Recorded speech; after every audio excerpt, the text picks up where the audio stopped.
All right, today we are digging into something truly wild. We're talking about how a bank, a 175-year-old institution, a cornerstone of Quebec's financial world, was basically just carved up and sold off for scrap.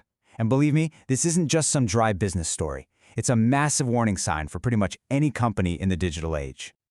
I mean, that's the big question, right? How does a bank that's been around for 175 years, an institution that survived world wars, economic collapses, how does it just, poof, disappear? To really get it, we need to look at how the pieces were sold off. So here's our game plan. First, we're going to break down how this bank was literally taken apart. Then, we'll look at the big winners and, well, the big losers. After that, we'll do an autopsy, figure out the fatal mistakes that led to this. Then, we'll zoom out and see what this all means for the future of banking. And finally, we'll wrap up with the key lessons we can all learn from this whole saga. Okay, so what actually went down here? You have to understand this was not your typical merger, not at all. This was a strategic dismemberment. It's like a surgeon coming in, cutting out only the most valuable organs and leaving the rest behind. And this table here, it shows you exactly how that surgery happened. It was a two-part deal. On one side, you've got Fairstone Bank. Now, they're a rising star, a non-traditional lender, and they paid a hefty $1.9 billion for the good stuff, the profitable commercial business and the Laurentian brand itself. But then, look at the other side. National Bank, one of the Canadian giants, swooped in and grabbed all the regular people and small business customers. And the price? About book value. Basically, they got them for what they were worth on paper. It's like buying a car for the exact cost of its parts, with no markup. An incredible deal. So that's how it happened. But a deal this sharp, this surgical, isn't just about the money. It's about people. It creates this massive, unavoidable split between the winners and the losers. A story of, strategic brilliance on one side and a really devastating human cost on the other. And you could see that divide so clearly here. I mean, the winners? Absolutely. National Bank pulls off this masterstroke. Fairstone transforms itself overnight into a major league player. And hey, the shareholders, they finally get to cash out of a sinking ship. But that win was paid for by somebody else. It was paid for by over 2,700 employees, by customers who were suddenly forced to switch banks, and by the province of Quebec, which just watched a 175-year-old piece of its history vanish. Let's just stop on this number for a second. 2,715 people. They weren't just moved over to the new company. No. They were told to apply for open roles. Think about what that means. It treats them not as the valuable people who built those customer relationships, but as a cost, a liability to be cut loose. It's a really brutal look at the human side of these corporate games.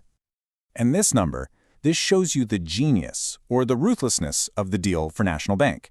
They got their hands on $12.3 times billion in customer loans and deposits. I mean, that's the absolute heart of a bank.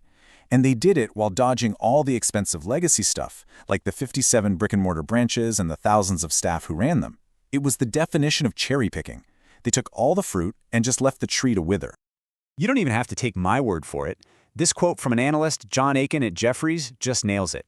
He said, "Getting the assets, deposits, and mutual funds at book value is simply icing on the cake." Wow. He's saying getting a competitor's entire customer list for basically free is the cake. Avoiding all the costs was just a sweet bonus. It was, hands down, a masterclass in extracting value. Okay, so when you see a deal this lopsided, you have to ask the big question. How on earth did a 175-year-old bank get so weak, so vulnerable in the first place? This wasn't a sudden thing. It was a slow-motion train wreck. Let's break down the 3 fatal mistakes that sealed its fate. Really, it all comes down to these 3 things. First, their technology wasn't just old, it was catastrophically behind. We'll get to that. Second, their whole strategy was a mess. They were stuck in the middle, not big enough to fight the giants, but not focused enough to own a niche. And third, these first 2 problems created a death spiral, what we're calling the underinvestment doom loop. Okay, just look at this timeline. It is honestly staggering. The big Canadian banks, they all had mobile apps out between 2010 and 2012. Laurentian Bank launched its first mobile app around 2022. That's a 10-year gap, a decade. In the digital age, a decade is an eternity. They completely missed the boat on how people do their banking now. And that massive tech gap is what fueled this vicious cycle. See, today, good technology isn't just a nice to have, it's how you stay efficient and profitable. So as their competitors with slick, modern apps started stealing customers, Laurentian's profits took a hit. With less money coming in, they had less to spend on the huge tech upgrades they desperately needed. So what did they do? They put it off, focusing on just staying afloat. But that just made them less competitive, which made profits fall even more. It was a downward spiral they just couldn't pull out of. And this really gets to the heart of their strategic problem. They were completely trapped in the middle. They were way too small to have the scale and the tech budgets to compete with the big guys on retail banking. But they were also too broad, too general, to carve out a specialized, profitable niche in commercial banking. They were stuck in a strategic no man's land, and that is a terrible place to be. But you know, this story isn't just about one bank's failure. The way Laurentian was dismantled, it's like a flashing neon sign, pointing to where the entire financial industry is headed. This chart pretty much says it all. The Canadian banking scene is an oligopoly. The big 6 banks control almost the entire market. For a medium-sized bank like Laurentian, trying to go head-to-head with these giants, well, it was a fight they were pretty much guaranteed to lose from the start.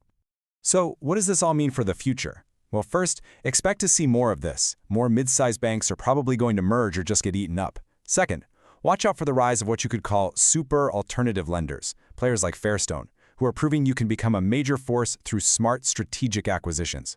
But the biggest takeaway is this fundamental shift in what's valuable. A modern, efficient tech system is now the single most important asset a bank can have. And those old networks of physical branches, they're now seen as a liability, a cost that acquirers actually want to avoid. So at the end of the day, what's the big lesson we can take away from the 175-year story of Laurentian Bank? This whole saga holds a really powerful message for pretty much any business trying to survive in today's world. The story of Laurentian Bank really makes you ask a tough question. In this digital age, is a long heritage a strength or is it actually a liability? We always think of a long history as this incredible asset, a sign of stability. But what happens when that history becomes baggage? What if it makes you complacent and stops you from making the radical changes you need to make to survive? Laurentian's fate seems to suggest that today, the ability to adapt and change is way more valuable than just the ability to endure.